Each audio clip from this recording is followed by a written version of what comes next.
So hey guys, welcome back to channel. So आज की इस वीडियो में हम जानने वाले हैं डीमन स्लेयर के टॉप 10 कैरेक्टर्स जो कि अभी तक हमें दिखाए गए हैं। सो ये वीडियो होने वाली है बिल्कुल एकदम मतलब आप समझ सकते हो कि इसके अंदर मैं सब कुछ बताने वाला हूँ आपको। टॉप 10 कैरेक्टर जो कि डीमन स्लेयर के अंदर है। डीमन स्लेयर के यूनिवर्स के अंदर इन कैरेक्टर से भिन्न कदम केवल कुछ ही कैरेक्टर्स के अंदर होता है जो कि इसी लिस्ट के अंदर है।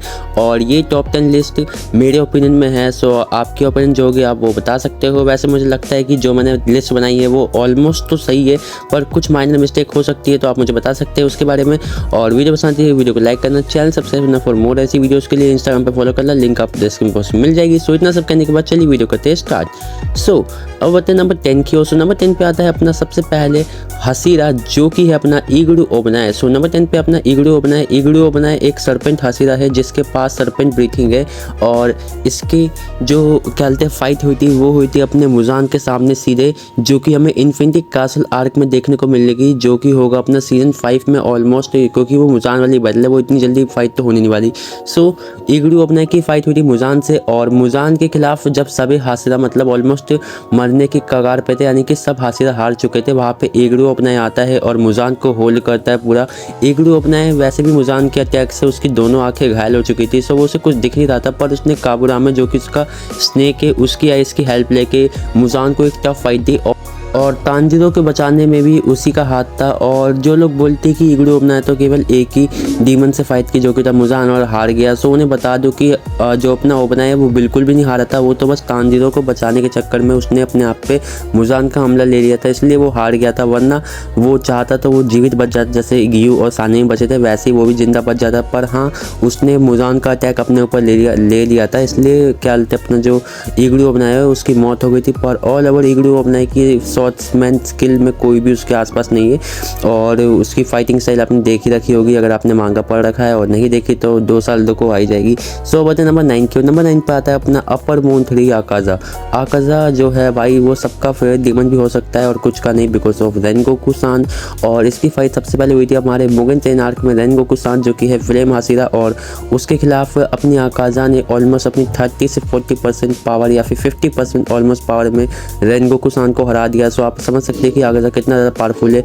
आकाजा जो है वो अपर रैंक 3 की पोजीशन को होल्ड करता है, और इस पोजीशन को होल्ड करना बहुत मुश्किल है, बिकॉज आप जानते हैं कि कितने सारे डीमन उससे मतलब वो कितने सारे डीमन से स्ट्रॉन्ग है। और हाँ, आकाजा जो है उसकी फाइट हुई थी अपने इन्फिनिटी कासल आर्क में गियो टोमियोका और तांजिरो से, और दोनों हासिरा लेवल की पावर रखते हैं। पर हाँ, हम मान सकते हैं कि जो गियो टोमियोका है उसका रोल थोड़ा कम था, बिकॉज वो फाइट में इतना इवॉल्व नहीं हो पा रहा था, बिकॉज वो अपने आकाजा का जितना पावरफुल नहीं था। पर अपना तांजिरो था जो कि उसे संभाल रखा था, और वो ग्यू को ही बचा रहा था। हाँ, ग्यू नहीं बचाया था, पर आकाजा जो है वो दोनों को ही मार देता। पर जो अपना तांजिरो है उसने अपने ट्रांसपेरेंट वर्ल्ड को अनलॉक किया और उसके बाद आकाजा को हरा दिया। सो यही तक था आकाजा का सफ़र, और आकाजा भी नंबर 9 पे यानी कि टॉप 10 में आने के केपेबल है। सो बताए नंबर 8 की। नंबर 8 पे आता है Sanemi Shinazugawa, the wind hashira and the second strongest hashira in the hashira universe और डीमन यूनिवर्स।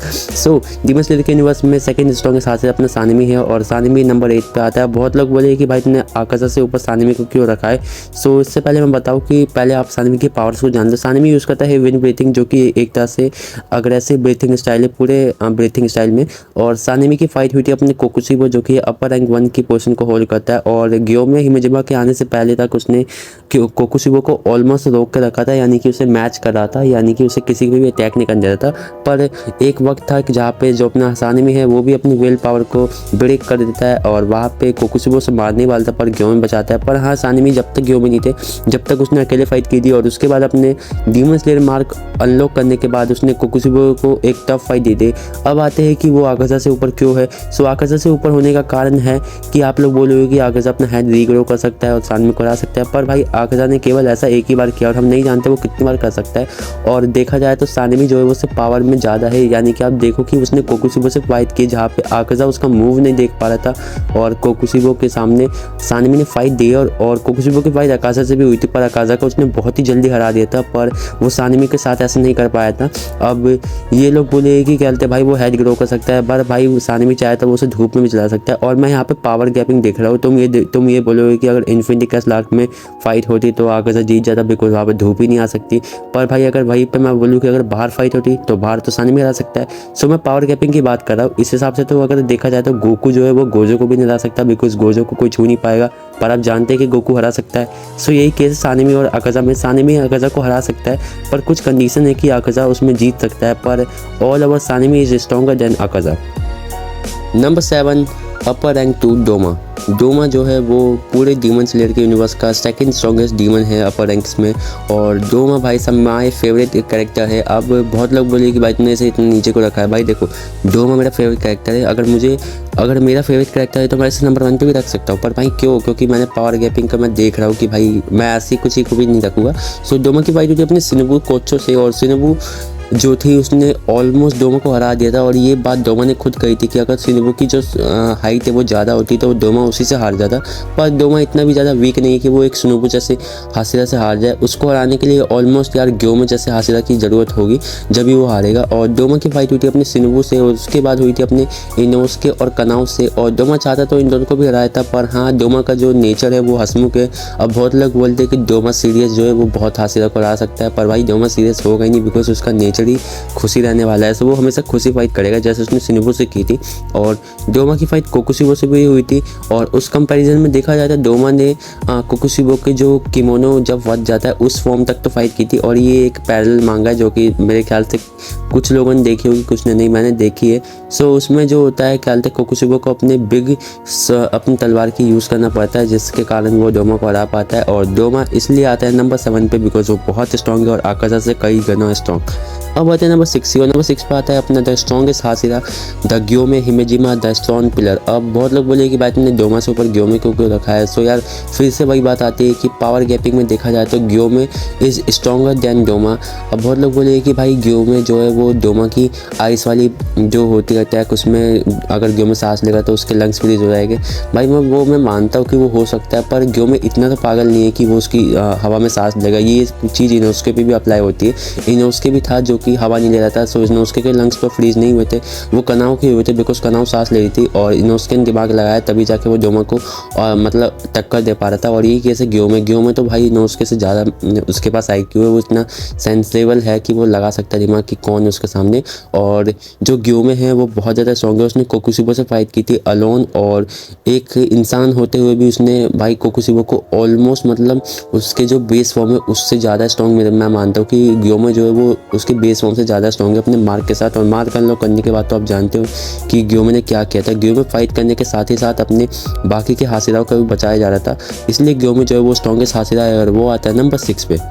फिर हम टॉप 5 के अंदर टॉप 5 की स्टार्टिंग करता है हमारा मेन कैरेक्टर डीमन स्लेयर का, जो कि है तानजीरो कमाडो। और बहुत लोग बोले कि भाई तुम तानजीरो को अब कैसे रख दिया नंबर 5 पे। सो उन लोग को बता दूं कि अपना इन्फिनिटी कैसल आर्क एंड होते होते यानी कि सीजन 4 के एंड होते होते आप देखोगे कि तानजीरो के पास कितनी पावर आ जाएगी। तानजीरो जो है वो इस्तेमाल करता है सन ब्रीथिंग का, अभी पहले वो वाटर ब्रीथिंग का इस्तेमाल करता था और वो सन ब्रीथिंग का यूज़र है।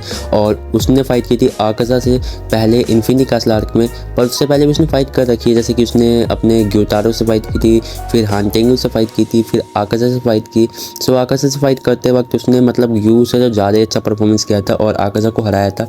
और उसके बाद फाइट होती है उसकी अपने मुजान से, और मुजान को उसने होल्ड कर रखा था इग्लू अपनाए के साथ, जहाँ पे कोई भी हाशिरा मुजान को अटैक भी नहीं कर पाया था, और वहाँ पे तानजीरो ने होल्ड कर रखा था। और तानजीरो अपने मतलब लास्ट फॉर्म तक यानी कि अपने 13 फॉर्म के साथ वो किसी भी हाशिरा और किसी भी अपर रैंक्स को हरा सकता है, सिवाय एक जो कि है नंबर 4 पे, और वो है कोकुशिबो द अपर रैंक 1। अब बहुत लोग बोले कि Kokushibo is weaker then Tanjiro, पर मैं मानता हूँ कि कोकुशिबो अपने डीमन वाले फॉर्म जो कि उसका रियल फॉर्म है उसमें तानजीरो को हरा सकता है, बिकॉज कोकुशिबो के पास 500 साल से ज़्यादा का एक्सपीरियंस है, साथ ही वो रीजनरेट हो सकती है बार बार। और जो कोकुशिबो है वो बहुत ज़्यादा स्ट्रॉन्ग है। इसकी फाइट हुई थी अपने सानेमी के साथ, पहले नहीं सबसे पहले तो मुइचिरो के साथ हुई थी, जहाँ पे इसने मुइचिरो को क्लैप कर दिया था विदाउट लो डिफिकल्टी। फिर हुई थी गैनिया से, और गैनिया के खिलाफ इसको नो डिफ हुआ था। उसके बाद फाइट हुई थी सानेमी से, और सानेमी के खिलाफ इसने मिड डिफिकल्टी से हरा दिया था ऑलमोस्ट। और उसके बाद ग्योमे के खिलाफ हाई डिफिकल्टी, और इसने आकाशा और डोमा को भी हरा रखा है। सो समझ सकते हो कि ये पूरे यूनिवर्स में सेकंड स्ट्रॉन्गेस्ट डीमन है आफ्टर मुजान अगर देखा जाए तो, और थर्ड स्ट्रॉन्गेस्ट डीमन है अगर हम सभी डीमंस को ले ले। और कोकुशिबो आता है नंबर 4 पे पर। अब आते हैं नंबर 3 पे। नंबर 3 पे आता है अपना मुजान माइकल जैक्सन, जो कि स्ट्रॉन्गेस्ट डीमन था अभी नहीं है, मतलब स्ट्रॉन्गेस्ट डीमन नहीं, अभी ये सेकंड स्ट्रॉन्गेस्ट हो चुका है। और मुजान किबुत्सुजी जो है वो किसी भी हाशिरा को 1v1 में और किसी भी अपर मून को 1v1 में हरा सकता है। और अगर देखा जाए तो मुजान को केवल हाशिरा इसलिए हरा पाए थे बिकॉज तमायो ने उसको इंजेक्ट कर दिया था, वरना अगर देखा जाए तो मुजान में इतनी पावर है कि वो सभी अपर मून प्लस में सभी हाशिरा को अकेले ही हरा सकता है, अगर वो अपने मतलब एकदम प्राइम फॉर्म में हो, उसको किसी भी चीज़ का अफेक्ट ना हो। और मुजान की फाइट हमने देखी थी जहाँ पे उसने ईगड़ू को और बाकी सारे हाशिरा को, तांजीरो को भाई पूरा मार दिया था और कोई भी उसे हरा नहीं पा रहा था। इनफैक्ट कि मुजान इतना वीक हो चुका था कि उसे एक स्ट्रॉन्ग हाशिरा भी संभाल सकता था या फिर योरीची तो आराम से मार सकता था, पर हाँ कोई भी उसे हरा नहीं पा रहा था। और तब भी मुजान आता है नंबर 3 पे। सो बताए नंबर 2 की, और नंबर 2 पे आता है DKT यानी कि demon king Tanjiro, the strongest demon in ever.